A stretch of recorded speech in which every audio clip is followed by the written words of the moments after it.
Bien, buenas noches, jóvenes. Buenas noches. Buenas noches, doctor. Buenas noches. Vamos a iniciar esta tercera sesión, este 25 de enero del 2021, de la materia optativa de medicina de laboratorio. Y tal como quedamos en la clase anterior, en el subtema seguía empezar a revisar datos interesantes del hemograma. Pero también recuerden que yo les señalé la importancia que tenía el hecho de que el médico debe de tener, además de ser intuitivo, ser perceptivo, tener imaginación. Porque si no se imagina lo que sucede en el submundo microscópico de una célula, de una membrana, o de lo que se describe desde el punto de vista técnico, entonces puede perder la idea y entonces no comprender. Aquí habría falta de comprensión de los eventos en los que se están presentando. Por eso yo siempre les recomiendo que imaginen justamente lo que está sucediendo. Bueno, esta es una de las cuestiones bonitas de la medicina de laboratorio, porque nosotros nos enfrentamos todos los días a cuestiones que suceden en el ámbito microscópico. Entonces, tal como lo dijo Albert Einstein, la imaginación es más importante que el conocimiento, pero también hay que conocer para poder imaginar, definitivamente. Y creo que los sueños se logran soñándolos precisamente y después construyéndolos para obtener un resultado. Dentro del hemograma, obviamente lo más fundamental viene siendo la biometría hemática, que si desglosamos el término, significaría medir la vida de la sangre.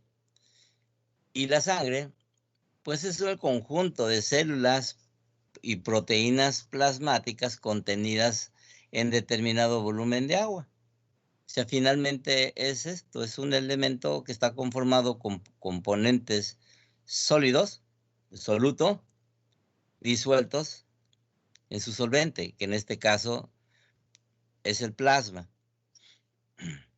Y dentro de él hay contenida una gran cantidad, pues todas las proteínas que pudiéramos nosotros imaginar. Habría que hacer una breve historia interesante, recordatorio de la historia, perdón, interesante. Definitivamente por los avances y cómo se fueron dando, que es lo que sienta las bases de con lo que contamos hoy en día. Entonces, cuando uno toma una muestra de sangre, lo que sí es cierto es que uno se fija en lo que está obteniendo, en ese líquido rojizo, color púrpura, y muchas veces lo ve uno espeso o lo ve demasiado débil en su consistencia, acuoso, y ya desde entonces, desde que lo está viendo uno, puede imaginar lo que puede encontrar. Por eso es interesante que el médico en algunas ocasiones tome las muestras para irlas observando. Desde ahí, desde la toma, incluso, bueno, ya desde la dificultad de la toma, lo que hace es lo que empieza a hacer el respeto al paciente, no estarlo picando porque uno se está dando cuenta del sufrimiento que tiene el paciente. Entonces, vale más tomar las muestras que se requieren en un solo punto, en un solo momento, y a menos de que la patología lo requiera, pues estar tomando muestras en forma constante.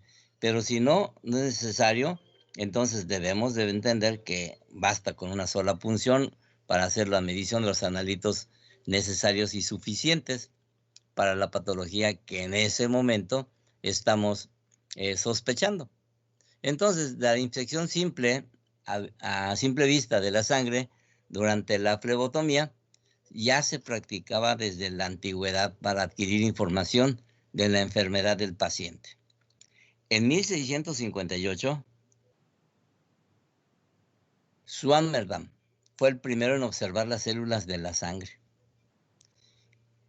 y Anthony van Leeuwenhoek describió los eritrocitos.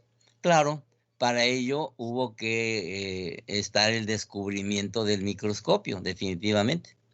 En 1840, casi 200 años después, William Addison y Andral descubrieron los leucocitos. Y en 1842, Alfred Dunn describió las plaquetas. Un año después, John Hughes Bennett publica un tratado sobre el uso del microscopio para el diagnóstico de las enfermedades, donde el examen de los elementos de la sangre tenía importancia central. Él, Bennett, y Rudolf Virchow publican una descripción detallada de las células sanguíneas en la leucemia. Y en 1879, Paul Ehrlich publica su técnica para la tinción de los frotis de sangre y su método para diferenciar las células de la sangre. En 1952, Walton describe el primer sistema para el recuento automatizado de partículas. 10 años después, más o menos por ahí de 1962, se hace una descripción amplia de la importancia de las mediciones a través de los sistemas automatizados. Pero a pesar de contar con sistemas automatizados de alto nivel robótico, electrónico y con un software y hardware interesantes, pues no hemos dejado el microscopio, no dejamos de ver las células y todavía hay algunas mediciones que requieren la participación individual con métodos del pasado porque nos permiten hacer algunos ensayos de gran utilidad en donde la robótica no puede ser utilizada. Entonces todavía tenemos algunos métodos del pasado. Pero finalmente ya en la actualidad todo dependemos en lo general de la automatización. De hecho, hay un tratado importante que se denomina la hematología más allá del microscopio. Pero sin embargo, hay analizadores que todavía requieren la participación del humano. Voy a poner un ejemplo, más adelante lo vamos a ver. Pero haga de cuenta que el instrumento donde estamos haciendo el análisis se detiene, parpadea la pantalla y nos dice observe. Entonces nos obliga a ir al microscopio anexo al instrumento y nosotros ver las células que el instrumento y su software no lo pudieron describir y nosotros darle la pauta y decirle pertenece a serie mieloide, pertenece a serie linfoide o a serie eritroide, y ya con esos datos entonces el instrumento se sigue funcionando, y entonces ya da su resultado, hace su informe, pero se tuvo que detener para pedirnos nuestra opinión, porque finalmente la definición de las células, el conocimiento que tenemos, pues nosotros el humano es el que la va a definir, no la instrumentación. Entonces es muy interesante la automatización en la hematología. Así tenemos instrumentos grandísimos, muy costosos, pero que hacen de la hematología un servicio útil, pero además el análisis como tal es de bajo costo. Voy a poner un ejemplo. Vamos a suponer que yo voy a poner un laboratorio y requiero justamente, por el sitio donde estoy, por el tipo de hospital que tengo o en el que trabajo, necesito el equipo que está ahí a la vista, abajo de donde dice introducción. Es un aparato gigantesco que nos da aproximadamente 300, estudia 300 muestras por hora, y imagínense la cantidad de muestras que puede procesar. 300 por hora, con 3 horas que tengo de análisis con el equipo, son 900 muestras. Imagínense 900 pacientes estudiados en 3 horas, con análisis que me van a con información que me va a dar este equipo de más de 25 analitos, o sea, 25 mediciones, parámetros que me va a estar informando. Y todos con una excelente repetibilidad, una excelente reproducibilidad. Pero no lo voy a comprar porque me costaría mucho. Entonces la casa comercial me lo va a proporcionar con el compromiso de mantenerlo funcionando y que me esté dando los reactivos para que yo lo esté operando. Entonces mi compromiso con la casa comercial es comprar solamente el reactivo. Y obviamente para poder consumir, para que tenga yo ese equipo, pues tengo que tener estrategias de mercadotecnia que me permitan tener 900 pacientes diarios, de tal manera que sea costo-beneficio. Entonces así, la biometría hemática al paciente le costaría aproximadamente 40 o 50 pesos. Entonces imagínense, pero son 50 pesos, vamos a ponerlo, por 900 pacientes todos los días. Y de esto, obviamente, la compañía gana por la compra de los reactivos, el laboratorio tiene su ganancia por la cantidad en la cual nosotros vamos a vender el analito. Vamos a suponer que si yo le cobro, si a mí me sale para la casa comercial 50 pesos, obviamente al público lo voy a vender en 120, 130 pesos. Es por eso que usted va al laboratorio y le dicen, ¿cuánto cuesta una biometría? 130 pesos. Pero ya de antemano debe pensar usted que la prueba le sale en la tercera parte aproximadamente de costo de operación. Ahora, si con este sistema le sumamos que los otros equipos, que también los tenemos bajo el mismo concepto de comodato, pues entonces los laboratorios tienen una excelente ganancia, pero tienen una excelente inversión. O sea, una costosa inversión, pero tienen una excelente ganancia. Porque un aparato de estos, igual de la química clínica, que me hace por lo menos 6 parámetros por corrida, glucosa, urea, creatinina, colesterol, triglicéridos, y me faltó, y el nitrógeno ureico, pues son 6 a 50 pesos cada uno, son cerca de 300 pesos de operación. Se lo vendo al público al triple, 900 pesos, más los 150 de la biometría, ya sale al paciente, le salen 1,000 pesos ir al laboratorio. Pero el laboratorio gana, o sea, pero sin embargo debe de pensar que el laboratorio tiene que invertir calidad para mantener la calidad, la promoción, dar garantías de que está haciendo bien las cosas. Entonces, sí es cierto, estos aparatos son monstruosos, son costosísimos, pero no lo impactan al laboratorio, al contrario, al laboratorio le benefician por volumen. Claro que si un laboratorio no tiene volumen, pues no puede hacerse de este tipo de equipos y tendrá que conformarse con hacer metodologías que no son reproducibles, no tienen la exactitud, carecen algunas de programas de calidad, pero sin embargo, lamentablemente, esos laboratorios tienen que mantener los costos como si usaran un equipo como el que les estoy mencionando. Entonces aquí el clínico debe de saber qué laboratorio es el que le está confiando a sus pacientes. No es lo mismo un laboratorio que está en las granjas, privado, que tiene apenas 5 pacientes por día, a un laboratorio que está en las quintas, bien instalado, que atiende 200 pacientes al día. Obviamente piénselo, ¿quién tiene más calidad y quién tiene más reproducibilidad y quién le ha invertido más al mantenimiento y sostenimiento de estas pruebas? El privado, que tiene 200 pacientes diarios. Entonces, ¿qué pasaría con el otro? Pues el otro tiene una enorme desventaja, porque corremos el riesgo de que tenga más fallas. Entonces, no se permiten fallas para nuestros pacientes. La obligación del médico es buscar lo mejor para su paciente. Claro que en este caso estoy diciendo que vayan a laboratorios gigantescos, grandes, pues sí, pero porque tienen su beneficio. Muy bien.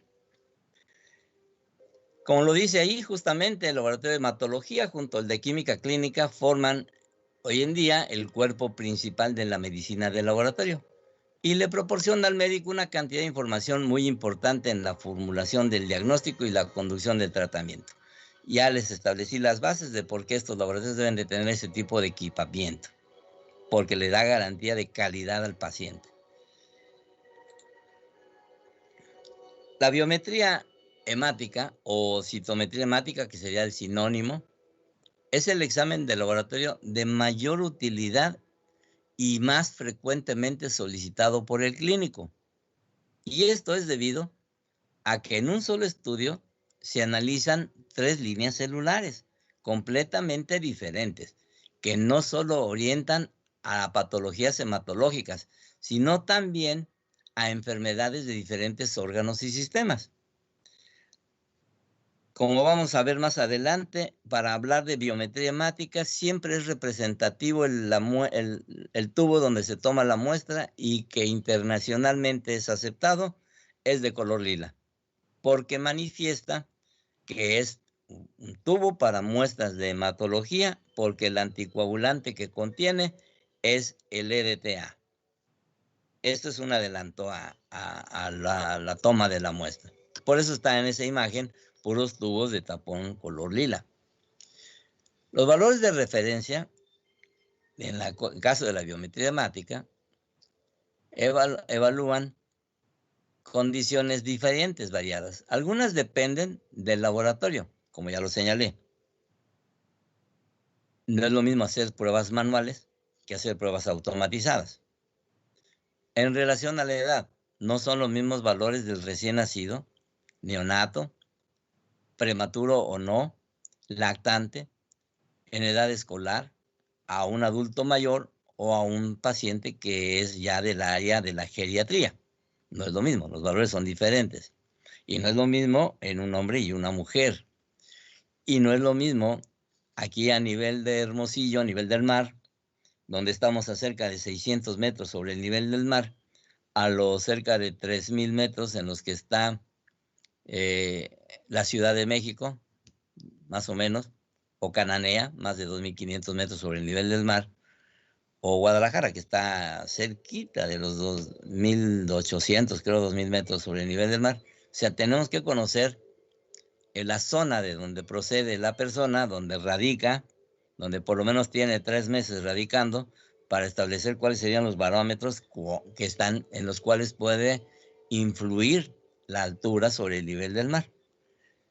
En términos generales, no es lo mismo que le hagamos una biometría hemática a una persona que vive en Bahía de Quino a uno que vive en La Paz, Bolivia, o allá en el Machu Picchu, cerca de 4,000 metros sobre el nivel del mar. Prácticamente los valores se duplicarían, pero las personas estarían normales, sanas, entre comillas, por la influencia del nivel del mar. Ahora, ¿para qué se utiliza, en términos generales, una biometría hemática? Pues, en términos generales, así visto sucintamente, como un seguimiento a resultados anormales de la hemoglobina, del hematocrito o del hemograma en general, a darle seguimiento, o para determinar si la médula ósea está funcionando correctamente y responde a la necesidad del cuerpo para las células rojas, o se utiliza para ayudar a detectar y distinguir entre diferentes tipos de anemia, para monitorizar la respuesta a tratamientos. Si el paciente tiene anemia por deficiencia de hierro, bueno, le vamos a dar hierro, pero necesitaríamos una biometría hemática para después saber si respondió al tratamiento con los con el hierro, para monitorizar la función de la médula ósea después de un tratamiento, quimioterapia, por ejemplo, o para monitorizar la función de la médula ósea después de un trasplante de la misma médula ósea. O sea, la aplicación de la biometría hemática es muy amplia y le permite al clínico el primer esbozo de la condición del individuo. Entonces, generalmente, después del primer enfrentamiento de clínico médico-paciente, termina el médico siempre solicitando una biometría hemática para darse cuenta de cuál es la condición bioquímica en general del paciente. Vamos, pero también, como lo mencioné en la sesión anterior, si el médico no considera necesaria la biometría, ¿para qué solicitarla? Pero va a terminar solicitándola porque la misma mamá del paciente, que como que llevó al niño a consulta, o de la esposa, le va a decir, bueno, doctor, ¿y qué no le va a pedir una biometría? Y el médico finalmente, por petición del familiar, va a ceder y va a decir, bueno, vamos a hacerle la biometría. Entonces ya también lo vamos a hacer por curiosidad de la familia, por instrucción de la familia. Esto se da cotidianamente. En su momento, a usted cuando le digan que si no le va a hacer una prueba al paciente, se va a acordar de mí, porque esto es de todos los días. Entonces, pues, este es el primer enfrentamiento que tiene el médico con el paciente en relación a la medicina de laboratorio. Siempre pedir una biometría hemática. Ahora, lo interesante es cuántas biometrías hemáticas nos van a dar un resultado adecuado, el que esperamos. Porque a pesar de estar viendo patologías, resulta que la biometría hemática no va a ser informativa. Todos los parámetros van a estar dentro de la normalidad establecida dentro de los valores de referencia. Finalmente el médico termina diciéndole al paciente, mira, estás como de 15, o sea, no tienes ninguna alteración, pero el paciente se ve bastante mal, caquético, se ve en condiciones deplorables, pero la biometría está normal. La pregunta es ¿por qué? Porque no fue informativa, porque no era el área que estaba midiéndose. Finalmente, no lo esperábamos así. Hoy en día estamos utilizando mucho la biometría como una evaluación preliminar a las condiciones de los pacientes infectados por el SARS-CoV-2. En un parámetro internacional establecido de las condiciones del paciente, se ha establecido que es de llamar la atención al paciente que tenga leucopenia, o sea, disminución de los glóbulos blancos, pero principalmente la serie linfoide esté por debajo de 1500 células en valores absolutos. Es de sospecha. Y prueba de ello es que nosotros vemos una gran cantidad de pacientes con COVID cuyos valores células absolutas de área linfoide están entre 800 y 900. Muy por debajo de 1500, que es el límite que se estableció a nivel mundial.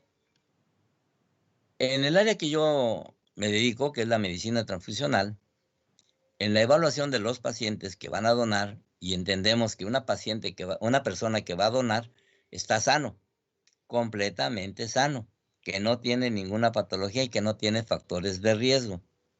Entonces, al estar sano y no tener patología y no tener factores de riesgo, la biometría hemática tiene que caer dentro de los rangos de referencia de la normalidad. Ahí es donde nosotros vemos una gran cantidad de normales.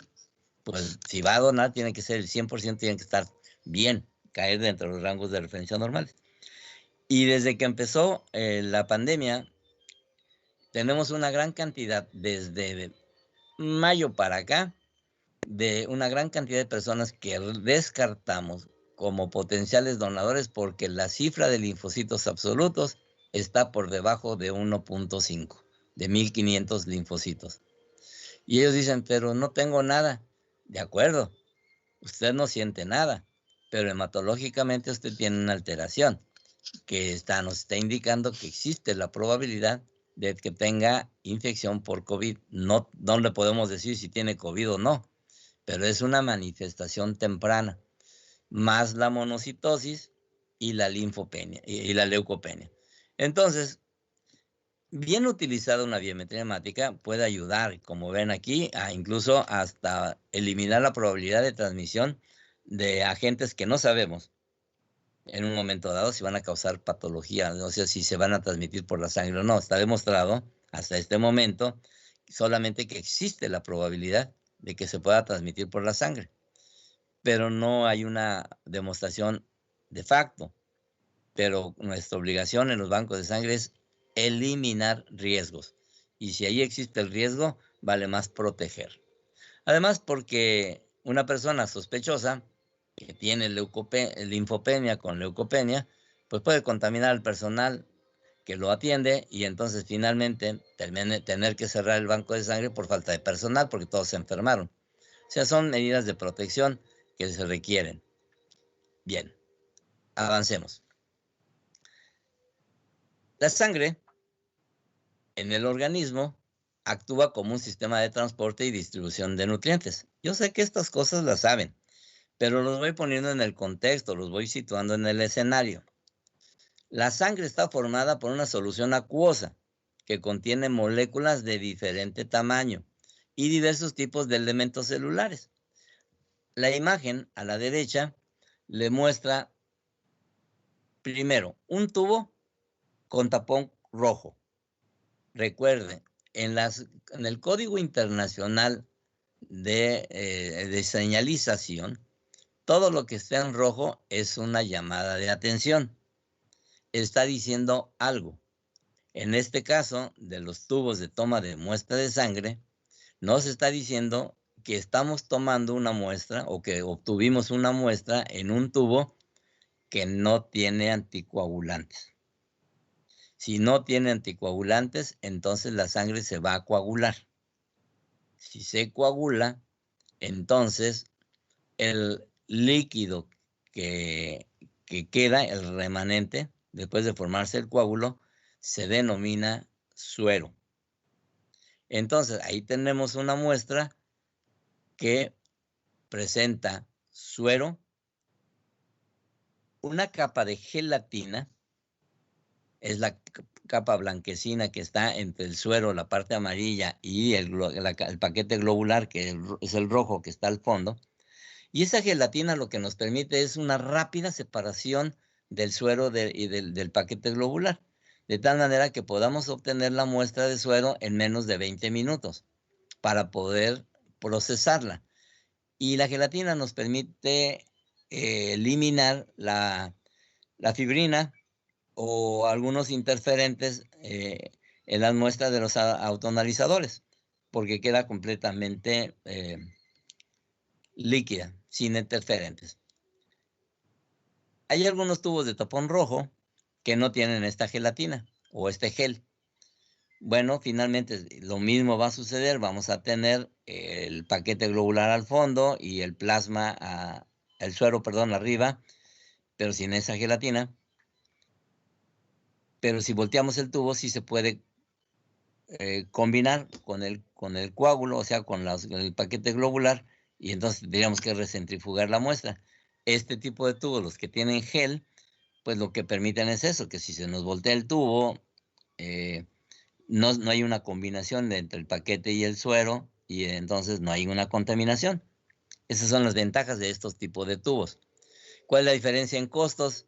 Quizá 50 centavos o un peso entre uno y otro por el puro gel, pero tiene ventajas muy sobresalientes. Muchas veces en banco de sangre nosotros no queremos tubos que tengan gel porque el gel mismo pudiera interferir para algunas pruebas inmunohematológicas. Voy señalando estos puntos porque les voy dando razones por las cuales algunas cosas se hacen y otras no, y cuáles serían los materiales idóneos y por qué de preferencia. Bueno, entonces ya vimos el tapón de color lila, ya vimos el tapón de color rojo. Hay algunos tubos que tienen un tapón de color ocre, que también tienen el gel y tienen la misma utilidad, separar el paquete globular del suero. Es lo mismo, nada más que al parecer en la pared del tubo, que es de plástico, pudiera tener algunos interferentes. De preferencia siempre usar rojos con gel. Pero si estamos en banco de sangre, es rojos sin gel. Muy importante es la muestra. Ya les mencionaba la semana pasada que la calidad de los resultados depende de una buena muestra. Si no tenemos una adecuada muestra, entonces los resultados van a ser variables. Y esto pone en condiciones al médico en situaciones de incertidumbre por la decisión que tiene que tomar, porque el resultado depende de la muestra. Para empezar, las muestras por punción capilar solamente se prefieren en los recién nacidos.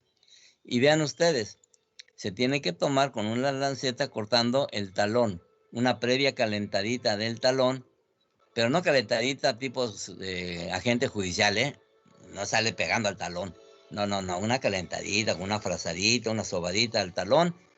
Y siempre recuerde, que así sea un bebé de un día de nacido o tenga un mes, es un ser humano y merece respeto. Debemos que tratarlo con cuidado, con todo el respeto que merece un ser humano. Entonces, y obviamente con la dignidad que merece un ser humano. Entonces, calentar ese taloncito, picarlo con cuidado, hacer una compresión leve del talón, haciendo que en la zona de la herida salga la primera gota, descartar la primera gota y utilizar los diferentes capilares heparinizados con los cuales vamos a tomar la muestra para hacer los análisis. Cuando nosotros nos enfrentamos a una gran cantidad de taloncitos de los bebés son cuando están de recién nacidos, porque nuestra obligación es hacerle el tamiz neonatal.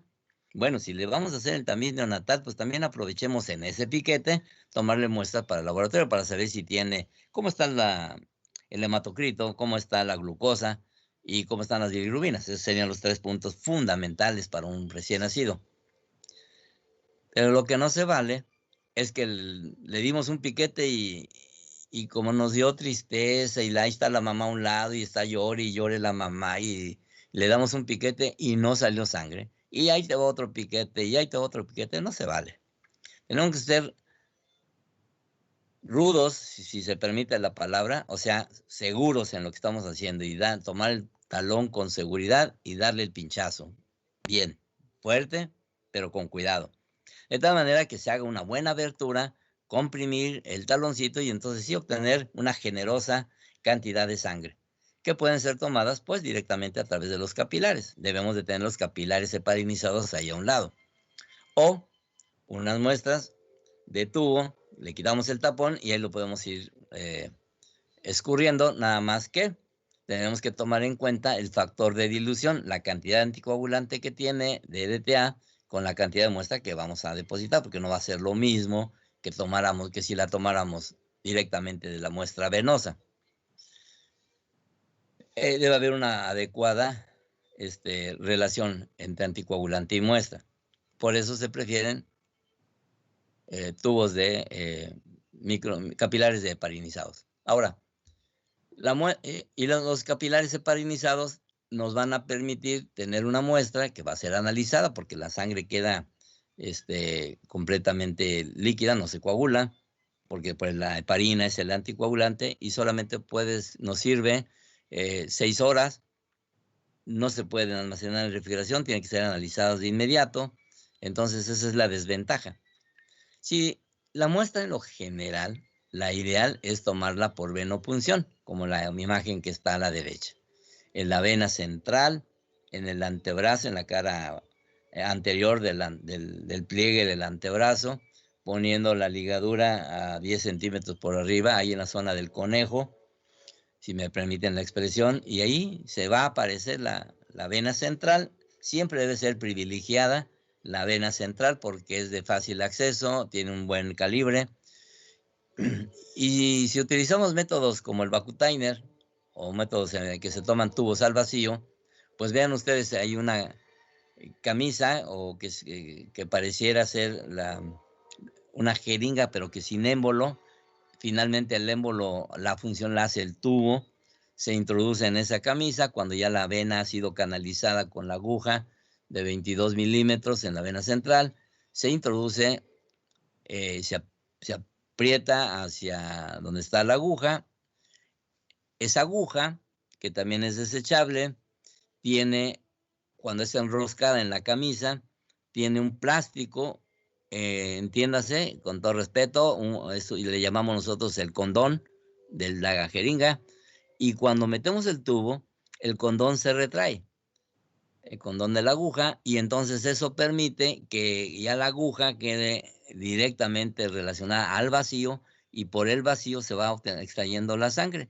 Cuando sacamos el tubo, la camisa y la aguja deben de quedar en la misma posición, de tal manera que el condón de la aguja se elonga y cubre la parte exterior de la aguja y ya no permite la salida de sangre. Eso nos lleva a que tomemos otro tubo, lo metamos, igual apliquemos fuerza en él, se vuelve a retraer el condón de la aguja y entonces ya se puede tomar otra muestra, otro tubo. Y así podemos tomar hasta 4 o 5 tubos en una sola punción. Finalmente, la muestra va a quedar en los tubos que se requieren. Ahora, la muestra que tiene el anticoagulante EDTA, que es la que tiene el tapón lila, nos permite analizar ese tubo hasta un máximo debería ser en menos de 2 horas, a cierta temperatura ambiente. Si no la vamos a analizar dentro de las siguientes 2 horas, debemos de conservarla a 4 grados Celsius. Y será útil durante todo un día, sin tener ninguna alteración en la calidad de los analitos. Entonces tenemos un día para analizarla. La podemos conservar hasta por 3 días para hacer pruebas inmunohematológicas en banco de sangre. La ley permite que esa muestra, o más bien dicho, ordena que esa muestra quede en el banco de sangre hasta por 3 días para la repetición de análisis en caso de que haya reacciones adversas a la transfusión. Y desde el punto de vista hematológico, pues algunos hematólogos dicen, a veces dicen que prefieren que se repita la muestra para ver si los parámetros son los adecuados, lo cual les digo yo muchas veces es inútil porque difícilmente un laboratorio va aquí con este tipo de muestras y de ensayos, y muchas veces no tiene ninguna utilidad repetirlos, pero vamos. Finalmente el médico tratante es el que dicta el que genera las solicitudes y el que dicta las instrucciones. Entonces vean, esa es la importancia de las muestras. Ahora, desde el punto de vista legal, hablando de medicina de la transfusión, solamente los laboratorios clínicos en el área hospitalizada, de hospitalización, y el banco de sangre son los únicos sitios donde se puede extraer sangre, dentro de un hospital. En ningún otro sitio se puede extraer sangre para análisis. Y solamente para que sea utilizada con fines de tratamiento, solamente en el banco de sangre. Y en el quirófano. Son los dos escenarios donde se puede obtener sangre con fines de tratamiento. La sangre, entonces, está formada por células y proteínas plasmáticas. Los elementos formes de la sangre se encuentran en suspensión en una solución acuosa llamada plasma. Dentro de nuestro cuerpo están los cuerpos formes y el plasma. Si nosotros, después de obtener una muestra, obtenemos un sobrenadante de una muestra que fue tratada con anticoagulante, entonces ese anticoagulante nos dará como resultado final plasma. Es la misma condición in vitro que in vivo. ¿Por qué? Porque el anticoagulante permite que la sangre esté líquida en su forma total. ¿Qué hizo el anticoagulante? Quelar el calcio. Esto es, el anticoagulante afecta el factor cuarto de la coagulación. Permítame un segundo. Dime. Préndeme la luz, ¿no? Está bien oscura. Sí. Permítame, disculpen ustedes, estoy en casa. Alex, que le prendas la luz a tu mamá. Disculpen, son cosas que se salen de control de uno. Bueno, entonces, el anticoagulante quela el factor 4 de la coagulación, que es el calcio. Y así deja la sangre en su forma total, disuelta. Si nosotros obtenemos la sangre, pero no le ponemos anticoagulante, como ya lo mencioné, el resultado final es el suero.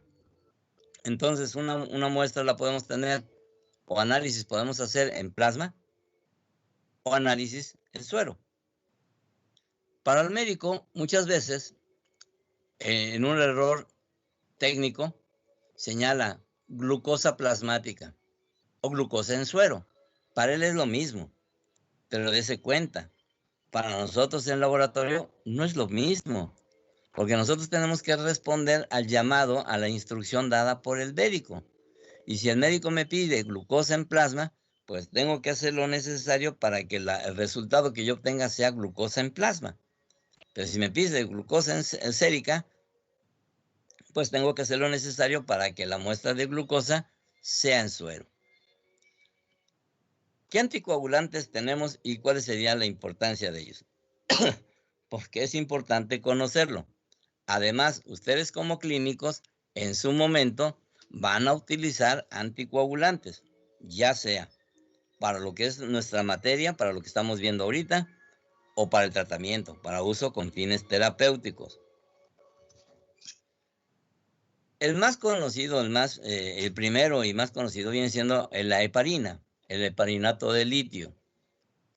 Este nos permite hacer una serie de, o sea, como es anticoagulante, también va a quelar el factor 4, el calcio, pero también va a afectar al fibrinógeno. Entonces, esta muestra solamente podrá ser utilizada dentro de las primeras 6 horas después de haber sido obtenida. Nos da muy poco tiempo, no podemos conservarla y el número de ensayos que se requieren pues son muy limitados. En hematología, pero sin embargo para química clínica sí hay utilidad para algunos parámetros. Por ejemplo, hay algunos parámetros que no podemos medir, como es la fosfatasa alcalina, porque se ve afectado por la heparina. Pero sin embargo es importante tomar muestras con heparina para medición de amonio. En resumen, usted debe de siempre cuestionar al laboratorio sobre qué tipo de muestra requiere para determinados analitos, porque todo depende de los métodos que estén instalados en el laboratorio. Yo sé que usted va a llegar ya dentro de poco, algunos cuantos años, al internado. Y va a tener la dicha de conocer el hospital hasta la más recóndita parte oscura del hospital. Porque de que lo van a mandar a comprar las tortas, a meterle los refrescos por los sitios más indescriptibles que tiene un hospital, porque de que se dan la maña, se dan la maña. Y los que lo dejaron el espacio, que ya pasan a ser médicos de servicio social, lo que regresan como residentes, les van a decir, por aquella puerta te puedes meter a tal hora porque no está el guardia. Entonces ustedes van a conocer el hospital y, y van a ir y venir. Son los mejores representantes de la compañía IBM, porque el médico responsable va a estar, y veme a traer esto, y veme a traer el expediente, y veme a traer una gasometría, y ve por los tubos. Son los mejores IBMs que tiene el instituto o los hospitales. Pues bien, usted entonces, como es el responsable de ir y venir en un hospital, pues lo primero que le van a decir es, toma un amonio. ¿Y cómo lo tomo? Pues voy a preguntar al laboratorio.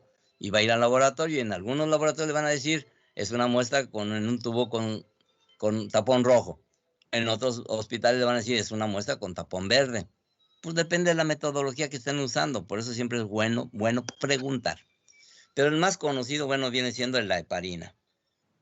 Además, como clínico, y usted lo va a ver cuando esté por las áreas de urgencias y de terapia intensiva, la heparina la va a utilizar en bolos para el tratamiento, por ejemplo, de coagulación intravascular diseminada, por ejemplo. Entonces también tiene utilidad clínica, de la terapéutica. Y hay una materia por ahí, creo que la de Pharma, donde les piden que analicen las características de los diferentes anticoagulantes que se utilizan en forma terapéutica. Pues la heparina es una de ellas, de alto peso molecular, de bajo peso molecular. Tienen que estudiarla perfectamente bien. Pero para el laboratorio, pues lo único muy sencillo, nada más es un tubo que tiene un tapón de color verde. Ese es su código de color. Después de la heparina, pues está el famoso ácido etilendiamino tetraacético, que por sus siglas se le conoce como EDTA. Este es el más utilizado porque, como ya lo mencioné, es el anticoagulante que quela calcio y permite tomar muestras para todos los análisis desde el punto de vista hematológico. Luego vienen los anticoagulantes que son de gran utilidad para la medición de pruebas de coagulación, el citrato de sodio y el oxalato de sodio. Tanto el citrato de sodio como el oxalato de sodio nos dan una calidad de muestra excelente para ser utilizada en las primeras 48 horas. Pero no nos interesa en este caso justamente el paquete globular. Justamente el plasma obtenido tanto del citrato como del oxalato de sodio nos permite hacer mediciones de la coagulación sanguínea. La adenina citrato dextrosa, por sus siglas conocidas como ACD, tienen doble utilidad, ya sea para mediciones de laboratorio o conservación de la sangre hasta por 35 días. Entonces nosotros utilizamos este anticoagulante para almacenar sangre por 35 días. Pero si le agregamos fosfato, aumentamos el tiempo de anaquel, de tal manera que podamos tener sangre para uso terapéutico almacenada, para hacer estudios también, pero también para uso terapéutico, y la podemos almacenar hasta por 42 días. Y si le agregamos manitol, bueno, pues entonces permitirá un mayor número de anaquel. Igual que el citrato fosfato dextrosadenina, conocida por sus siglas como CPDA. Aquí tenemos nosotros el abanico de colores de los diferentes tubos de diferentes marcas. Casi todo mundo, y aquí Becton Dickinson ganó el renombre de sus tubos, porque todo el mundo los conoce, los tubos famosos Vacutainer o método Vacutainer, pero esa es el nombre comercial. Son tubos al vacío con el código que respeta el código de colores, pero así pueden ser de Becton Dickinson, así pueden ser de cualquier otra casa comercial, pero todo el mundo universalmente los conoce como Vacutainer. Por eso no lo omito yo, porque así se conocen. Y entonces ahí tenemos, yéndonos en orden de la presentación, el tubo de color lila. Ahí lo ven a la mano derecha, es el segundo tubo de abajo para arriba. Ese tubo tiene el anticoagulante EDTA, y ahí dice en la tabla que sirve para mediciones de hematología y de banco de sangre. El que está abajo, el que es el primero, el de tapón rojo, ahí lo vamos a buscar, dice sin anticoagulante. Y obviamente el color rojo nos está avisando, ojo, este tubo no tiene ningún anticoagulante. No tiene citrato, no tiene fosfato, no tiene ACD, no tiene EDTA, no tiene nada. Ah, pues le está avisando que en rojo no tiene anticoagulante. Entonces sirven para diferentes pruebas de química clínica, de banco de sangre y serología. Luego, en importancia, tenemos el que está al otro extremo, el tapón de color azul cielo, ¿verdad? Que está arriba en la tabla dice que es un tubo que tiene citrato de sodio. Y son los tubos que se utilizan para la coagulación, tiempos de coagulación, fibrinógeno, agregación plaquetaria, tiempo de trombina, tiempo de protrombina y tiempo de protrombina parcial activada, el TTP, TT, todas las T's, ahí están. Entonces, en lo general, en un hospital, usted son los 3 tubos que va a manejar, lila, rojo y azul cielo, ¿verdad? Porque son los más comunes, ahí abarcamos el 90% de las mediciones. Todo lo demás es especial. Por ejemplo, el de tapón negro que ahí no aparece en la tabla, pero ese está preparado de tal manera que nos permite hacer la medición de oligoelementos. Por ejemplo, quiere medir zinc, quiere medir plomo, quiere medir mercurio en sangre, pues esos son los tubos ideales. ¿Por qué? Porque están preparados de tal manera que no interfieren con los oligoelementos.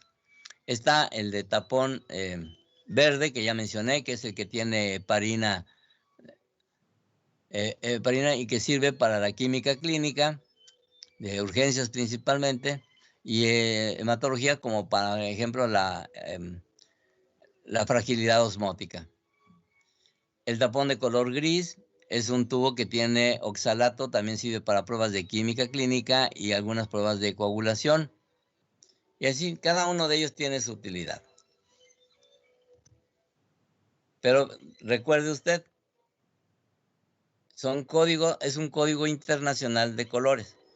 Por lo tanto, sí debe saber cuál es el color para cada tubo y qué anticoagulante tiene. Si las clases fueran presenciales y yo tuviera la oportunidad de hacerles el examen, de evaluarlos, yo sí les digo, esta sería obligadamente una pregunta de examen. Conocer el código de colores, internacional de colores. Y los anticoagulantes, heparina color verde, EDTA, ácido etilendiamino tetracético, color lila,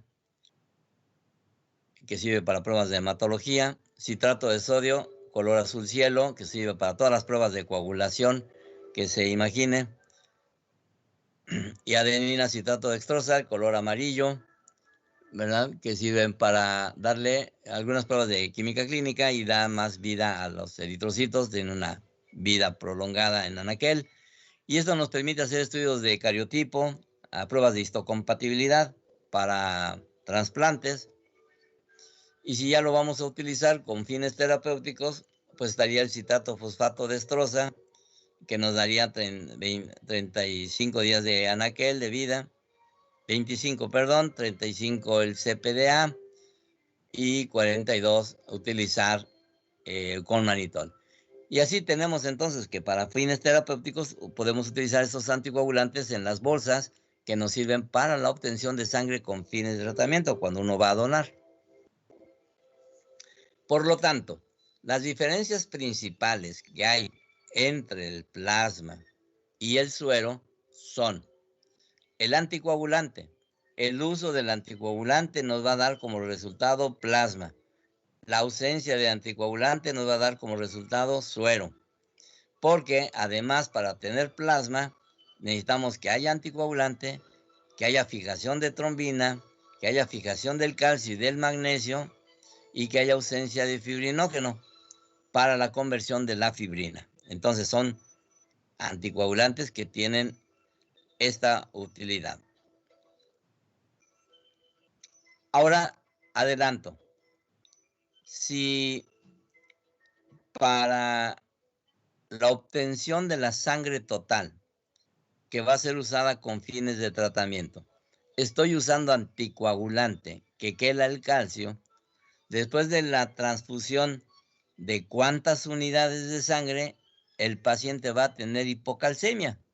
Porque recuerde, le estamos sacando al donador sangre y la estamos dejando líquido por el uso del anticoagulante. Pero ese anticoagulante se va a ir en la bolsa que vamos a transfundir. Entonces el anticoagulante se le va a transfundir al paciente. Por lo tanto, el paciente va a empezar a sufrir quelación de calcio y tener síntomas de hipocalcemia. ¿Cuántas bolsas se requerirían para que el paciente tenga síntomas de hipocalcemia? Que empiece a tener datos de fibrilación en algunos fascículos musculares, que tenga adormecimiento de la comisura labial o temblores, o que empiece a tener trastornos de hipocalcemia severa. Bueno, pues a veces hasta con 4 unidades. ¿Qué estamos obligados? Pues por protección para el paciente, después de 2 o 3 unidades transfundidas, pues agregarle una ámpula de gluconato de calcio.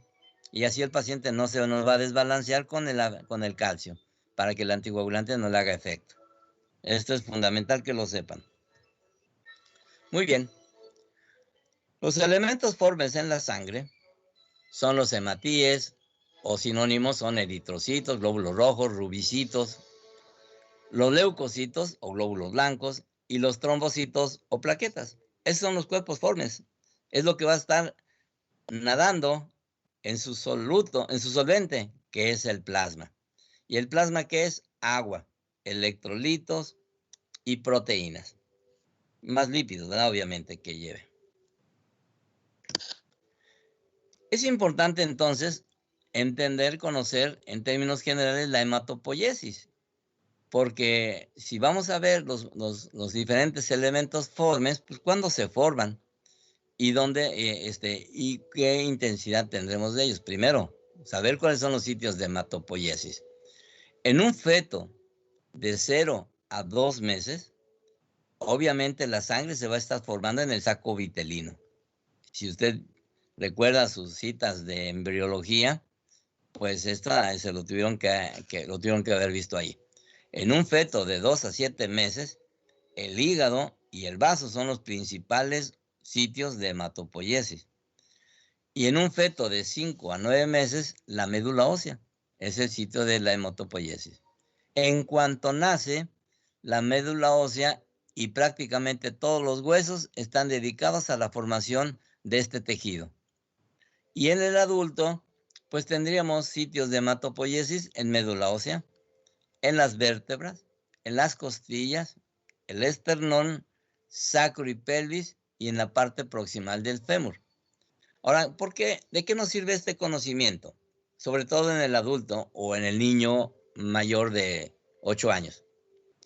Porque cuando tenemos un trastorno del área hematológica, el clínico tiene que tomar una decisión en ocasiones de tomar una muestra de médula ósea. ¿Y de dónde la va a extraer? Es cruento hacerlo directamente del esternón. Necesitamos una aguja muy pequeña, específica para la obtención de médula ósea de esternón y que el clínico, pues por lo menos antes de hacerla, ya haya probado o ya haya sido adiestrado, por lo menos con 20 o 30 tomas en su preparación. Entonces, generalmente no sucede, no estamos preparados para la toma en esternón. No así para la cresta ilíaca. Por eso en la pelvis es importante saber dónde se puede obtener la muestra de médula ósea. Y se toma en la parte de la cresta ilíaca, en la parte posterior, en la parte media, ahí donde se siente el hueso de la pelvis. Es importante pues que en un momento dado en sus prácticas de internado, pues alguien les enseñe a tomar muestras de médula ósea porque a veces se hace una situación de urgencia saber cuál es la condición del paciente, pero sobre todo tener la muestra adecuada para poderla observar y establecer el diagnóstico si se trata de un proceso linfoproliferativo, mieloproliferativo. Y la única forma es tomándola directamente de donde está el sitio de la producción de la hematopoiesis. Ahora, esto deben de conocerlo, el algoritmo, la producción de la hematopoiesis. Y todos sabemos, pues, que el punto central viene siendo la célula madre, ¿verdad? La célula stem cells o germinal hematopoyética, y que ella es la célula totipotencial, que le puede dar, de acuerdo a las diferentes citocinas, células, hormonas y sustancias que favorecen la línea a la cual se va a derivar, pues esos estímulos van a ir hacia célula de eritroide o mieloide o serie linfoide. Y de la célula mieloide puede ser eritroide o solamente mieloide. El producto final, siguiendo toda la línea, y ahí tenemos los diferentes marcadores que los van estableciendo, pues vamos a tener a los eritrocitos, las plaquetas, los neutrófilos, los monocitos, los eosinófilos. Los monocitos se van a derivar después en macrófagos, los eosinófilos y los basófilos.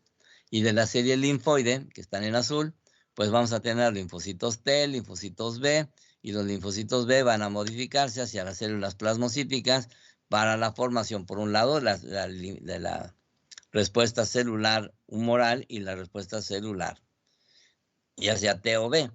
En fin, todas estas líneas ya las conocemos. Tenemos en cada una de ellas, en cada una de estas que se van formando, que se van diferenciando, de acuerdo, como les digo, a los diferentes estímulos de células, de unidades formadoras de células, por la presencia de algunos componentes como los interferones, las interleucinas, etcétera. Pues en cada una de ellas se van a producir fallas que van a generar el desarrollo inusitado, dando como resultado la presencia de las diferentes leucemias o alteraciones en cada una de estas líneas. Obviamente, el conocimiento avanzado de esto, pues ya es competencia del hematólogo. Pero nosotros tenemos que saber, pues, de dónde en un momento dado está iniciándose esta condición. Entonces, después de hacer un recordatorio breve de la formación de estos lineamientos, bueno, primero tendremos que estudiar a la serie roja. Y en la serie roja, pues podemos ver ahí las diferentes formas, como una diagramática, donde cómo describimos al eritrocito como una célula que parece una dona, ¿verdad? Porque tiene una palidez central por su biconcavidad. Y ahí tenemos una imagen en fotomicrografía de barrido, de microscopio electrónico, de microscopio de barrido, que nos permite ver a los eritrocitos, justamente cuál es su forma. Y esta forma la adquiere precisamente por la pérdida del núcleo. O sea, finalmente es una célula no nucleada que tiene una vida media de hasta 120 días desde que sale a la sangre periférica, y que en algunas deformidades que se presentan van a ser detenidas en el vaso como principal vigilante de la calidad de la sangre que está circulando en el individuo. Entonces, esa es la utilidad del vaso, justamente. En un esquema simplificado de la formación de los eritrocitos, pues tenemos justamente de la médula ósea, tenemos a la célula stem cell periférica. Ahora, estas células madre, mucho cuidado ahora con la medicina regenerativa, con el manejo de la teoría de las células madre. Yo simplemente le voy a decir una cosa. Si las células madre son totipotenciales y están circulando en sangre periférica y además son producidas en la médula ósea y están ahí esperando los mensajeros que le van a permitir la línea a la cual se va a diferenciar, y andan circulando justamente para ver dónde hacia qué sitio se van a diferenciar y cómo se van a conformar, pues entonces no tendríamos graves enfermedades, porque estas células totipotenciales deberían de tener el poder justamente de reparar el daño. Entonces, cuando en el miocardio hay daño del miocito cardíaco, pues deberían de llegar las células totipotenciales y transformarse en miocito cardíaco, y entonces evitar el daño, como lo hacemos cuando obtenemos células periféricas, de sangre periférica con células madre, y las inyectamos directamente al sitio de la lesión y reparamos el daño. Pero esto lo hacemos quirúrgicamente, lo hacen los cardiovasculares. Así, de esa manera estamos evitando mayor daño en el músculo. Pero el organismo por sí solo no lo está haciendo. Tenemos que hacerlo nosotros al hacer una gran cosecha y aumentar la densidad de estas células madre. Entonces, la pregunta es, ¿de dónde vamos a obtener las células madre? Pues se tienen que obtener a través de un sistema de aféresis, de extracción con fuerza de la sangre, en cerca de 6 ciclos que permitan hacer una cosecha de estos granulocitos, de estas células madre. Ahora imagínense que le toman una muestra de sangre de 5 mililitros en el brazo, la centrifugan, sacan el plasma y se lo inyectan y se lo ponen en la cara. Y dicen, te vas a rejuvenecer porque tenemos células madre. Pues va a valer lo mismo, ¿no? El tratamiento. Y nada más le van a sacar la lana. O sea, no se vale el engaño.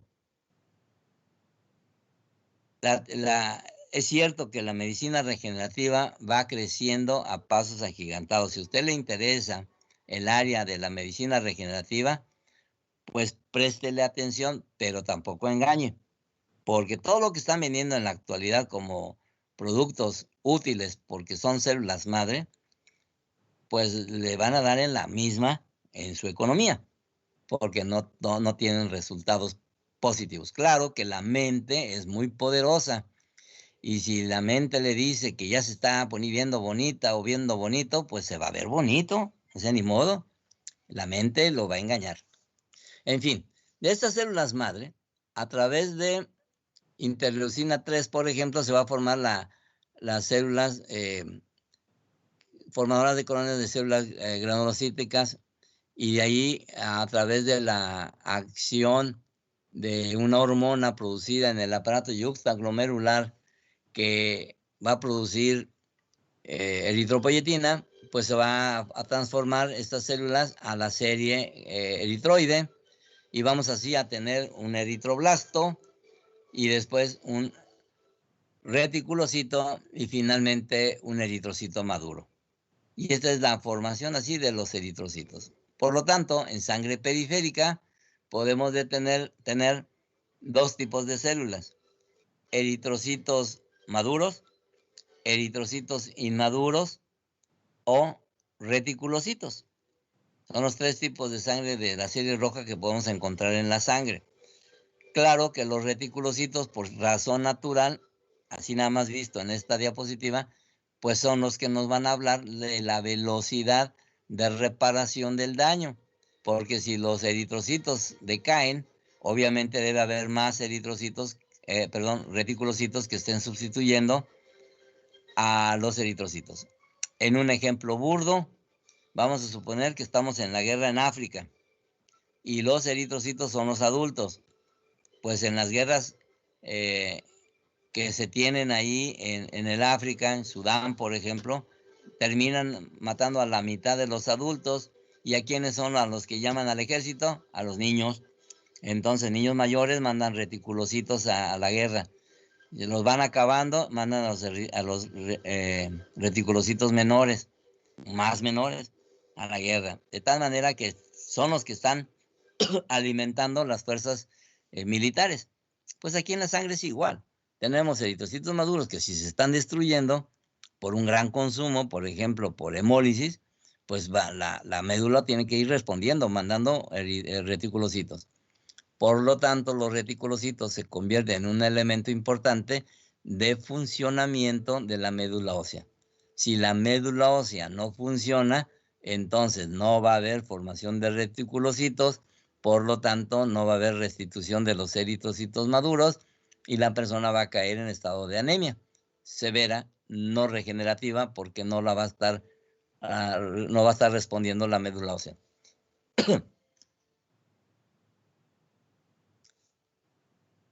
Cuando se forma el eritrocito, después de la transformación por el estímulo de la hormona eritropoyetina, el eritroblasto empieza a hacer hacia la periferia el núcleo y empieza a formarse la hemoglobina. La hemoglobina es sintetizada en las células precursoras de los hematíes bajo un estrecho control impuesto por el grupo hemo, cuya síntesis implica una quelación del hierro ferroso reducido por 4 átomos de nitrógeno en el centro de un anillo de porfirina, que sería el anillo pirrólico. De esto depende, si recordamos la bioquímica, depende de la actividad del ciclo de Krebs, porque en el ciclo de Krebs, después de la succinilcoenzima A, se forma el shunt, la desviación hacia el HMG, influenciado por el ácido delta-aminolevulónico y la formación de todas las porfirinas, coproporfirinas, uroporfirinas, hasta la formación del grupo hemo. Y este grupo hemo se une a la globina circulante que tenemos constantemente en la sangre y se forma la hemoglobina. Y esta hemoglobina entonces va a estar dentro de la formación del eritroblasto.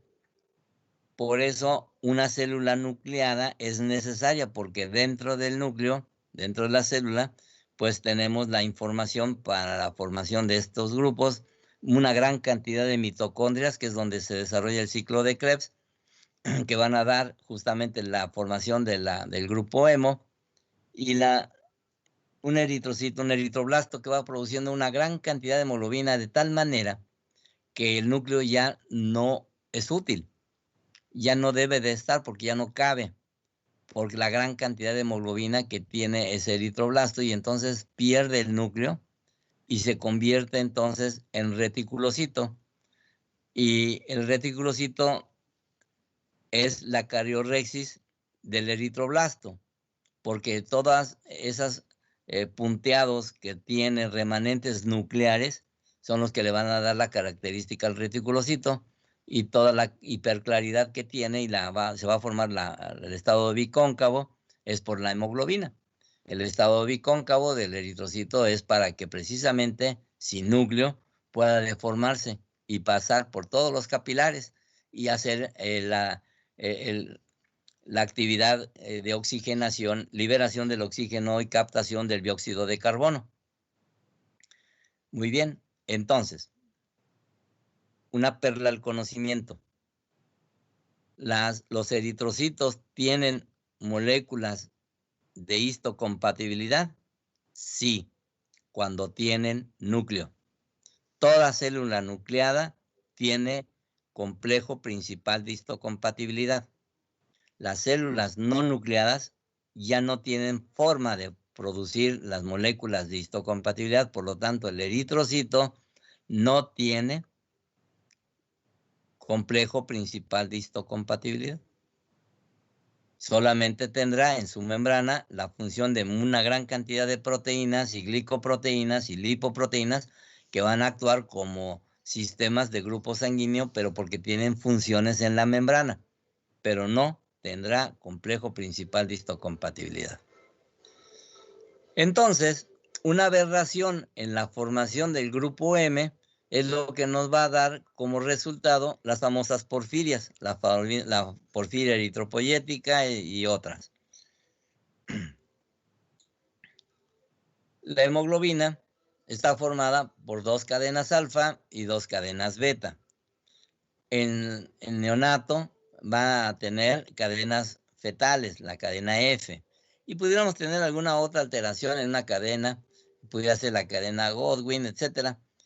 De tal manera que esta es una proteína que puede tener una gran cantidad de mutaciones, porque está producida justamente en la médula ósea y hay poco control, hay pocos chaperones que vigilen el comportamiento de la producción de la hemoglobina. Así tendremos una gran cantidad de formación de alteraciones de la hemoglobina, a lo que le llamamos nosotros hemoglobinas anormales. Son las famosas hemoglobinopatías, que si son de las cadenas alfa, pueden ser talasemias mayores o talasemias menores si son de la cadena beta. O sea, tenemos así las alfa talasemias y beta talasemias. Y dentro de las hemoglobinas de interés clínico está la hemoglobina S y la hemoglobina SC. La hemoglobina S es la que va a dar formación a la anemia de células falciformes. Bueno, pues la función de la hemoglobina es en el punto central ahí captar el oxígeno para que en un momento dado, de acuerdo, siguiendo las leyes de Bohr, suelten el oxígeno y capten el dióxido de carbono, monóxido de carbono. Están contenidas pues dentro de los eritrocitos. Es importante entonces conocer el metabolismo del grupo M y de la globina, porque de ahí se desprenden pues las diferentes patologías. Ahora bien, tenemos diferentes valores de hemoglobina. Los valores de referencia reconocidos en forma general son que en un niño recién nacido podemos tener cifras de hemoglobina altas, por ejemplo, de 12 o 13 gramos por decilitro en los niños, los neonatos. Pero en un niño de 1 año tendrá valores entre 11.1 y 14.1 gramos por decilitro. El niño de 10 años, de 11.8 a 15 gramos por decilitro. En un varón adulto, pues de 13 a 17 gramos por decilitro, y la mujer siempre será aproximadamente 1 gramo menos. ¿Por qué 1 gramo menos? Pues es el de las pérdidas mensuales que tiene por su ciclo menstrual. Entonces siempre esas pérdidas constantes pues van a tenerla 1 gramo abajo. Pero si deja de menstruar o le quitamos el útero a edad temprana, por ejemplo a los, ¿qué será? 25 años, pues su comportamiento va a ser como el de un varón adulto. O sea, va a ser una mujer adulta sin pérdidas sanguíneas. Entonces su valor de referencia debería estar entre 13 y 17. Esto pues lo sabremos en el momento del interrogatorio. En un anciano disminuye aproximadamente 1 gramo y en el embarazo pues hay una disminución fisiológica por la dilución que hay con la retención de líquidos que genera el propio embarazo. Así, mujeres pudiéramos tener, si el valor de referencia es de 12 a 16, bien pudiéramos tener en forma normal en el embarazo 10.5 a 13.5. De hecho, en el tratamiento de medicina transfusional en la mujer embarazada, en las cuales son de fenotipo raro, pudiéramos optar por la autodonación, la transfusión autóloga, extraerle a la mujer sangre, pudiéramos sacarle hasta 3 bolsas de sangre programadas, esto se llama depósito previo, de tal manera que no disminuya de 10 gramos por decilitro la cantidad total de hemoglobina. Entonces podemos extraerle hasta 3 unidades y ya cuando llegue a la cesárea, pues tener 3 unidades disponibles para ella. Es su propia sangre. No implica que porque sea su propia sangre no la estudiemos. Y si en alguna de las pruebas es 0 positiva, no se puede usar aunque sea su propia sangre. Una persona tiene derecho a recibir sangre sana, aunque sea de su propia sangre. Bueno, pues por eso estudian antes. Pero sí se puede. Y si no tenemos necesidad de sacarle 3, bueno, le sacaremos una en el banco de sangre. Y cuando llegue al quirófano, recuerden lo que les dije, es otro escenario donde se puede extraer sangre con fines de tratamiento. El anestesiólogo podrá extraer sangre ahí mismo en el quirófano, mantenerla ahí durante el desarrollo de la cirugía. Cuando ocupe sangre, esa es la primera que se le pone. Y si ocupa otra bolsa de sangre, se manda ya a pedir la que está en el banco de sangre que ella misma depositó, es su sangre. Y entonces a una mujer embarazada le podemos beneficiar con su propia sangre. Pero para esto se requiere, obviamente, el conocimiento y el deseo de hacer las cosas.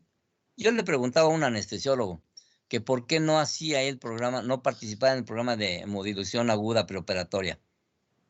Y me dijo, eso es mucho trabajo. O sea, le estamos quitando oportunidades a los pacientes con tal de no tener trabajo. En fin, ya se imaginarán lo que yo pensé, pero bueno, no merece la pena ya repetirlo. Ahora, individuos de raza negra, y recuerden que en nuestro mundo somos muy dados a diferenciar a las personas por los colores. Así tenemos gente de raza negra, gente de raza amarilla, gente de raza blanca, caucásicos, y los morenitos, los de color cobre, etcétera. Bueno, pero los que sí son claros son los de raza negra, ¿no? Eso sí se diferencian.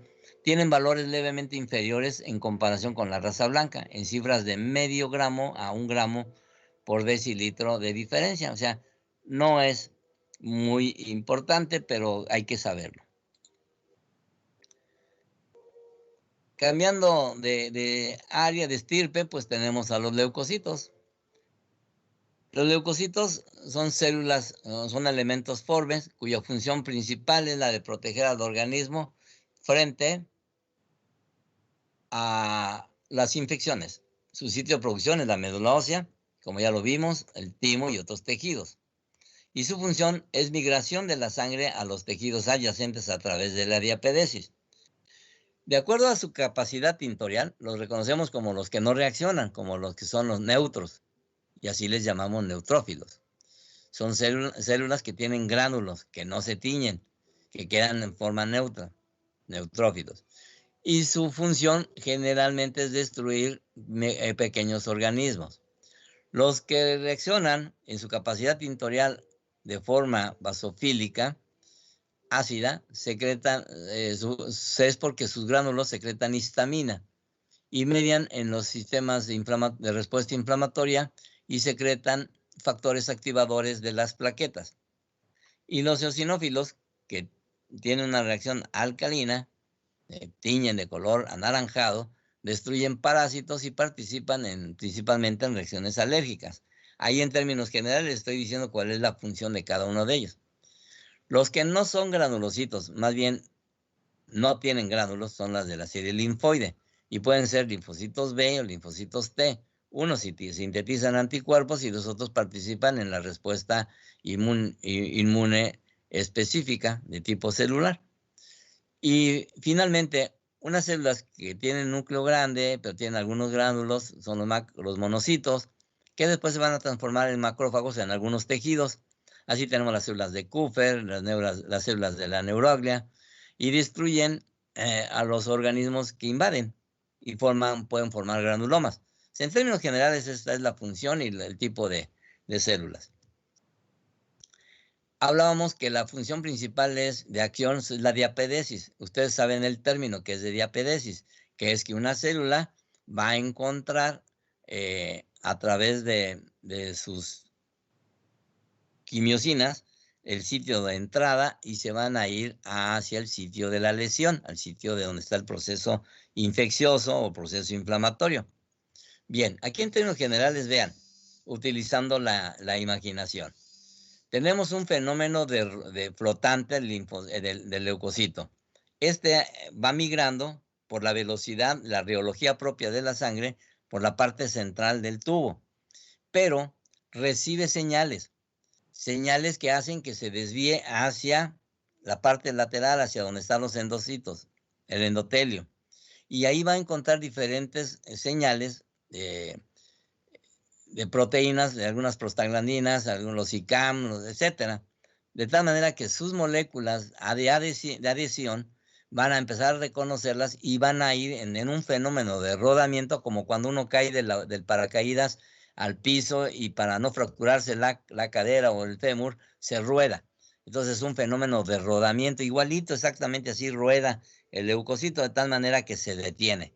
Y luego regresa y busca el sitio del pericito donde va a introducirse y se va a ir al sitio de la lesión por el fenómeno de diapedesis. De tal manera que como lo hacen los patólogos, los anatomopatólogos, cuando ven un corte de un proceso de lo que están revisando, dicen, pues el leucocito se migraron y fueron al sitio de la lesión y así vamos a encontrar nosotros un gran proceso, un tejido inflamatorio con infiltrado granulomatoso o infiltrado mononuclear. Es lo que reportan los patólogos. Claro, tienen que ver la estructura celular, a qué órgano pertenece, tratar de definir por qué se presentan ese tipo de reacciones. Pero así se ven. Ahora, ¿por qué es importante señalarlo así con esta descripción? Porque imagínense que del lado izquierdo de esta diapositiva, usted en ese vaso sanguíneo va a introducir una aguja que va a absorber la muestra de sangre ante la presencia de un proceso inflamatorio que está aquí a la derecha. Finalmente, si agarra el proceso inflamatorio al principio, va a encontrar una gran cantidad de células cuya función es ir a migrar. Entonces va a encontrar una gran cantidad de células y por lo tanto encontrará como resultado final leucocitosis. Pero si ya pasó la migración, ya se introdujeron a través de diapedesis al sitio de la inflamación, ¿qué va a encontrar? Leucopenia. Espero que me entiendan este concepto. Entonces, tanto leucocitosis como leucopenia son sinónimo de proceso inflamatorio, de que hay algo que está pasando. Por un lado, van a migrar y por el otro lado, ya migraron. Entonces, los dos extremos nos van a estar dando información. No siempre esperemos que para un proceso infeccioso tengamos siempre leucocitosis. No, también podemos tener leucopenia. Como lo señalo con el caso del COVID, que les mencioné que si tiene leucopenia y sobre todo linfopenia por debajo de 1500, tenemos que tener la sospecha clara de que la persona puede estar desarrollando COVID, en este caso. Por eso, porque van migrando. Muy bien, en el recuento, los valores de referencia en general de todos los leucocitos, ¿sí? En el adulto es de 4,000 a 10,000, en términos generales. Si la persona es fumadora, hace ejercicio y demás, pues puede ser que tenga 11, quizás hasta 12,000 le pudiéramos dar oportunidad, así como si se presentara como en un niño de 6 a 12 años, que puede ser normal hasta 13,500, de 4,500 a 13,500. En un niño de 2 a 6 años es normal encontrar de 5 a 15,500. Entonces, yo he visto, lamentablemente, sospecha de problema tumoral, un leucemoide en gente, niños, que tienen 15,000 leucos y el médico ya está desesperado porque quiere que le hagan médula ósea porque piensa que tiene un problema neoplásico. Pues sí es normal en un niño de 12 a 6 años tener hasta 15,500 leucos. Ahora, si tiene fiebre de origen oscuro, pues este es un indicador, pero además tendría que tener otros datos que nos hagan sospechar en un problema mieloproliferativo. En los niños menores de 2 años podemos tener hasta 21,000 leucocitos y eso es normal. Ahora, en relación al grupo, a los valores de referencia por tipo de célula, por tipo de leucocito, pues estas son las 6 líneas que nos interesan en la medición. Primero tenemos los neutrófilos y los neutrófilos pueden ser segmentados o en banda. Quiero decirles que los neutrófilos en banda son los juveniles en relación a los segmentados. Son los neutrófilos jóvenes que después se van a hacer segmentados. Pero siempre están circulando, ¿verdad? ¿Cuántos neutrófilos segmentados podemos tener? Entre 3,000 a 7,000. Y en banda menos de 350, eso es menos del 1%.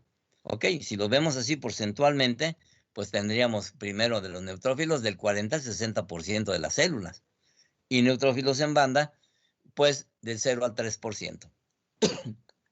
Le seguiría en la línea de interés la serie no granular, que serían los linfocitos.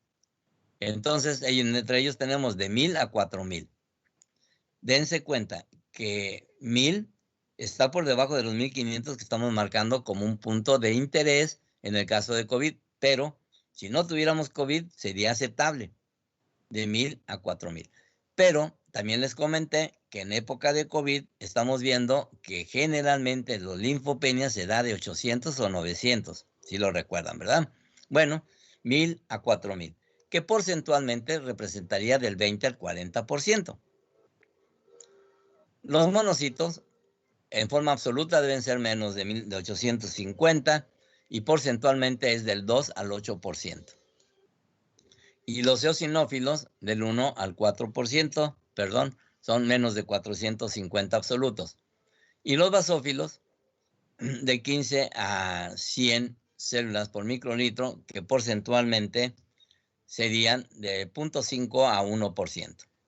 Como ven ustedes, es la célula que está porcentualmente o numéricamente muy escasa. En el Instituto Mexicano del Seguro Social, dentro de las líneas de trabajo, tenemos a los médicos que son de base, que ya tienen su trabajo asegurado, y solamente una barrabasada que hicieran permitiría que los corrieran, pero no, ya son seguros, ya tienen base. Y los que no tienen base son los que son calificados ahí como 0,8 o temporales. Bueno, esa es la definición efectivamente de los basófilos, justamente. Y se las voy a decir para que cuando sean internos se acuerden de mí. Los basófilos son células escasas. Cuando uno las busca, no las encuentra. Y cuando las encuentra, no sabe para qué sirven. Ya sabemos que esta sí sirve para reacciones de hipersensibilidad y que liberan factores de estimulantes para las plaquetas. Pero, ¿por qué les menciono los médicos? Porque es así, cuando usted sea interno, va a buscar al de base, a un basófilo. Y cuando lo encuentre, no va a saber ni para qué sirve, porque le va a decir finalmente a usted, pues tú veías, ¿no? Dese cuenta. Cómo hay una similitud entre estas células y lo que vivimos cotidianamente. Ahora bien, instrumentaciones tenemos. Grandes aparatos. Muchos de ellos todavía nos dan o aún nos dan información que no sabemos para qué nos es útil, pero nos la manda. Ustedes verán en los reportes, así de repente hay valores que uno dice, ¿y esto para qué es? Y el médico nada más se queda callado y dice, no sé. Si fuera honesta, diría, no sé. ¿Por qué no decir? Son parámetros de investigación, estamos buscando a ver qué significa. Pero así, nosotros incluso los patólogos clínicos estamos haciendo estudios para saber en qué parte lo podemos utilizar. Entonces, ¿por qué se crearon? Porque muchos de ellos son matemáticas, los valores que obtiene en relación a las diferentes cuentas que va obteniendo. Entonces, ¿Cómo lo hacen estos citómetros? Pues a través de electrodos y de sensores que finalmente, como ven ustedes en la figura, tomamos la muestra, se diluye la muestra y pasa por las diferentes celdas donde están los diferentes electrodos y a través de los orificios va contando cuántos entraron y cuántos golpearon el electrodo, saca sus cuentas matemáticas, basa en la dilución y entonces dice tantas células. Es una cuestión de reología, de electromagnetismo y de cálculos matemáticos. Y así es como nos dicen cuáles son los parámetros que está contabilizando este citómetro. Así lo hace para diferentes células que están en suspensión, donde calcula el electrodo interno y el electrodo externo, el número de células que deberían de estar pasando por la muestra. Ahora, dése cuenta de lo siguiente. Si una persona sana de 70 kilos tiene 5 litros de sangre total circulante, tomamos una muestra de 5 mililitros. ¿Qué porcentaje representa eso del total? Pues por eso se llama muestra, porque es una muestra, es una porción que va a representar el todo. Y aparte que depende del momento en que la tomemos de acuerdo a la patología, porque ya lo mencionamos, depende de ese momento lo que va a pasar cuando metamos la aguja y lo que extraigamos. Son cuestiones del azar. Ahora bien, de esos 5 mililitros, el instrumento,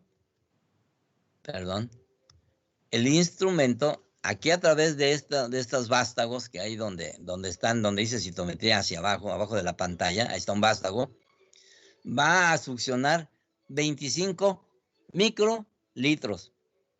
De 5 mililitros que tomamos, solamente necesitamos para hacer la medición de la biometría 25 microlitros y 2 gotitas para hacer el grupo sanguíneo. Imagínense para qué tenemos 5 mililitros, pero necesitamos la muestra que representa el todo. Entonces, esos 25 microlitros es lo que va a depender toda nuestra decisión. Por eso es importante una calidad adecuada de la muestra. ¿Y cómo va a diferenciar el instrumento entre si tienen gránulos o no tienen gránulos? Pues a través de rayo láser, que es emitido y que toca las células y desvía el rayo láser hacia los sensores, de tal manera que contabiliza cuántos tienen gránulos y cuántos no. Y de los gránulos que tiene, dónde los va a catalogar, dónde los va a plotear dentro del marco de las diferentes células. Y así tenemos a dónde coloca los linfocitos basófilos, dónde coloca restos celulares, eritroblastos, eosinófilos, neutrófilos. Y así justamente, dependiendo de cada área, de acuerdo a su peso y tamaño del núcleo, lobularidad del núcleo, presencia de gránulos, nos los va a clasificar y nos lo va a emitir en el informe de prueba. Dentro de ellos, recuerden ustedes que la médula ósea está mandando células jóvenes del área de la serie roja, que se llaman reticulocitos.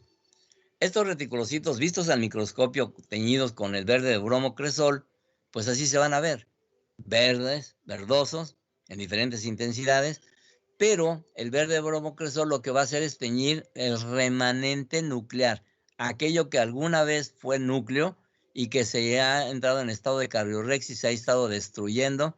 Y como ven ustedes ahí en las diferentes 3 flechas, la cantidad de restos de remanente nuclear que va quedando. Eso nos permite clasificarlo, como dice a la derecha la tabla, en la eritropoiesis normal, en las células nucleadas, los glóbulos rojos nucleados, ahí dice tipo 0, o sea, es un momento 0. Hacia el día 1, ¿cómo van a ser liberados? Hacia la sangre periférica.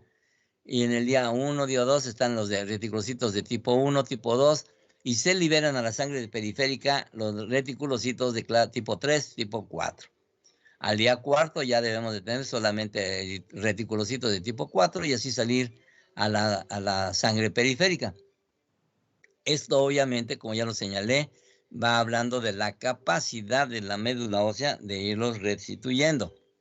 Así entonces, tenemos que Como esto depende de los eritrocitos, depende de la cantidad de eritrocitos que se tenga, o sea, del estado de anemia, para indicar el grado de inmadurez correlacionada con el contenido del RNA, se tienen los índices reticulocitarios y se hacen dos correcciones. Esto es importante para usted porque en su práctica clínica tendrá que hacer estas correcciones porque no las hace el laboratorio. La corrección para el grado de anemia sería el porcentaje de reticulocitos corregido. ¿Y cómo lo va a corregir?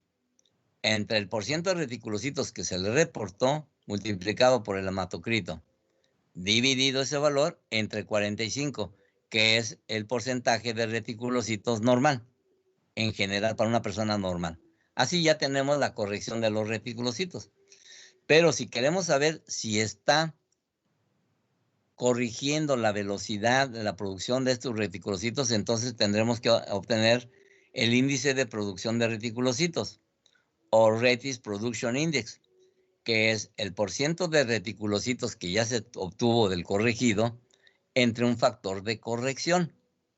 Ese factor de corrección, arriba a la izquierda está, dice que si el hematocrito del paciente es de 40 a 45, el factor de corrección es 1, o sea, no necesitaríamos hacerlo, porque es 1. Pero si el hematocrito es de 36 a 30, 35 a 39, el factor de corrección es 1.5. Y así vamos subiéndole de 25 a 34, el factor es 2.0. Si es de 15 a 24, el factor de corrección es 2.5. Y si es menos de 15, el factor de corrección, por lógica, es 3.0. Ahora, ok, ya lo hicimos. ¿De qué me sirve? De esta forma. A la derecha, arriba en el ángulo derecho. Un índice de producción de retis menor de 2 nos dice que la respuesta es deficiente de la médula ósea. Ya estamos estableciendo que no hay corrección, la médula ósea no funciona. Hay una hipoactividad medular. Obviamente ese paciente se nos va a agravar porque la médula ya no responde. En cambio, si un índice de reclutación mayor de esa médula está produciendo, está actuando, entonces necesitamos darle mayor actividad, restablecerla para que esa médula ósea, pues le ayudemos a la reproducción que está haciendo, ¿verdad? Muy bien, nos queda por manejar nada más las plaquetas. Esta fotomicrografía no es un megaquerosito, debo aclarar. Es un osteoclasto. O sea, en la médula ósea, además de células gigantes como los megacariocitos, también tenemos células, ustedes lo saben, que son formadoras de hueso, porque están en el hueso. Entonces, no confundamos uno con otro, por eso es que se pone. Entonces, esta es una célula de gran tamaño con múltiples núcleos ovales, con nucleolos bien definidos de color azul. Es un osteoclasto. La función principal del megacariocito y la producción de plaquetas es formar un tapón homeostático inicial en los pequeños vasos sanguíneos donde hubo ruptura, pérdida de la continuidad, así como el trombo inicial en las arterias y venas. El sitio de producción de las plaquetas es la médula ósea y proceden del megacariocito. Les voy a poner un ejemplo para que se lo imaginen y entiendan. Vamos a suponer que allá en la cristalería de autos es la médula ósea. Ahí están los megacariocitos, son los cristales, los cristalautos. Pero usted, yendo en la calle, le pega una piedra en su cristal y se rompe. Entonces hay una ruptura de la solución de continuidad. Entonces en la fábrica de cristales le van a mandar un cristal, pero para repararlo lo tenemos que reparar desde los añicos. Entonces le van a dar un mazazo, y si le ponemos al mazazo una D y R, ya me entendieron, entonces se van a hacer añicos. Pues todos esos añicos son las plaquetas. ¿Cómo vamos a controlar la cantidad de plaquetas que elimina un individuo de su médula ósea hacia reparación del daño? No se puede. Claro, hoy se ha descubierto que hay una hormona que se llama trombopoyetina, que se puede fabricar, sintetizar, cuesta carísima y finalmente no tenemos manera de controlarla. Por eso en México no se usa. Por eso se usa el tratamiento de plaquetas. Pero veamos, es tan amplio la producción de estos añicos, que el valor de referencia va de 150 a 450,000. Que si tenemos más de 450,000, a eso le llamamos trombocitosis. Y si tenemos menos de 150,000, le llamamos trombocitopenia. Pero la trombocitopenia puede ser diferente, causada por diferentes causas, y las de interés son trombocitopenas por menos de 20,000 plaquetas. Yo diría 10,000, pero vamos, 20,000. Que las plaquetas se van formando así, ondularmente. Por eso utilicé esta gráfica de ondulación. Y es dinámica. Y se fabrican desde que se consumen y se fabrican y luego se vuelven a consumir entre 7 y 10 días. Entonces, habrá un día que usted vaya, por ejemplo, a medirse una biometría hemática y le digan, traes 120,000 plaquetas. Ay, uno se espanta y dice, ¿por qué tengo 120,000? Y va 5 días después, porque el médico le dijo, repite el estudio dentro de 5 días o 7 días. Y resulta que ya trae 140,000 o 160,000. Y va 15 días después y ya trae casi 300. Entonces dice, no, pues el laboratorio está fallando. A ninguna le atinó, no fue reproducible. No es estática la medición. Esta es dinámica, porque así como se van produciendo, se van consumiendo. Y va a llegar el momento que tenga una cantidad arriba de 450,000. Y luego va a descender hasta llegar hasta 150,000 y así. Esto dura de 7 a 10 días. Es ondulante la producción, el consumo y producción de 7 a 10 días. Bien, además de los cuerpos formes, tenemos una solución líquida que contiene las proteínas. El agua contiene las proteínas y es lo que le da la característica de plasma.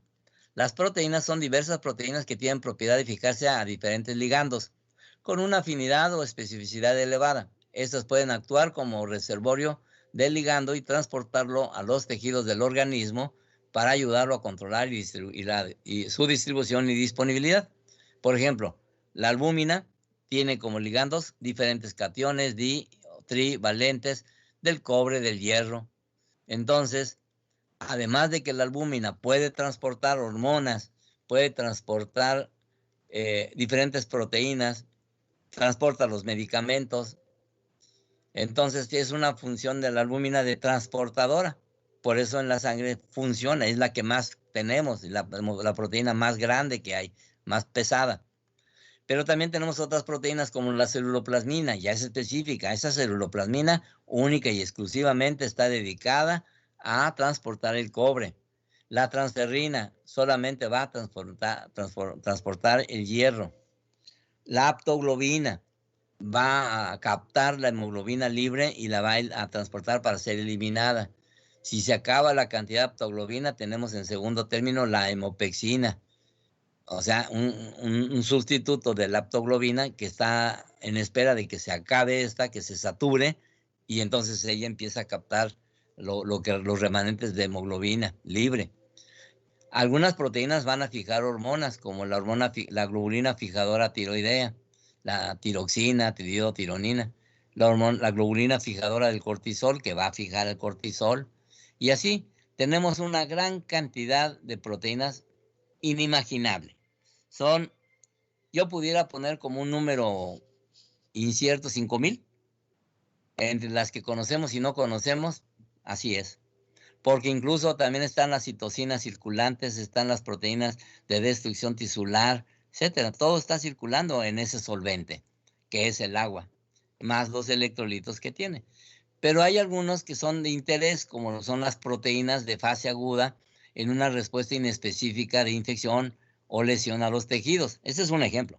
En esas proteínas, bueno, nosotros las podemos correr a través de aplicarle energía eléctrica, y así hacemos una electroforesis de proteínas, donde podemos separar en albúmina, alfa-1 globulina, alfa-2 globulina, beta globulinas y gamma globulinas, de tal manera que podamos entender incluso hasta la presencia de patología maligna como el plasmocitoma, productor de altas cantidades de IgG, como está en este cuadro de abajo donde dice tejidos.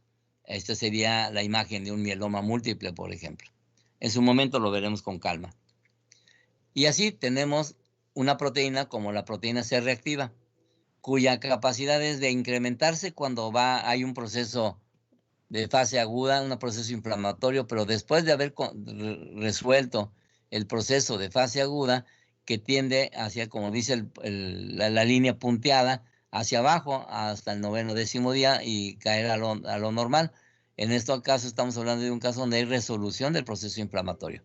Pero si el proceso inflamatorio sigue, como es el caso del COVID, pues la proteína C reactiva se va a incrementar, incluso va a seguir hasta valores altísimos, de tal manera que es un indicador del proceso inflamatorio. Por eso es que se mide en el caso del COVID, porque es una proteína de respuesta aguda, así como el fibrinógeno, así como la ferritina y el dímero D, que tienen sus funciones, pero eso sí es la forma en cómo se mide. Jóvenes, en términos generales, esta es una presentación global, no es específica para cada uno de los analitos, en su momento lo veremos más detenidamente. Esto es nada más un brochazo a lo que es el análisis más común que se hace en el laboratorio, que es la biometría hemática. ¿Tienen ustedes alguna pregunta? Pues no. Todo Muy claro. claro, doctor. Es lo bueno que es claro. Sí, es una presentación Bueno, completa. nos vemos el miércoles y luego el jueves. Sí. Que tengan buena noche. Igualmente. Gracias, Doctor doctor, Federica. igualmente. Gracias.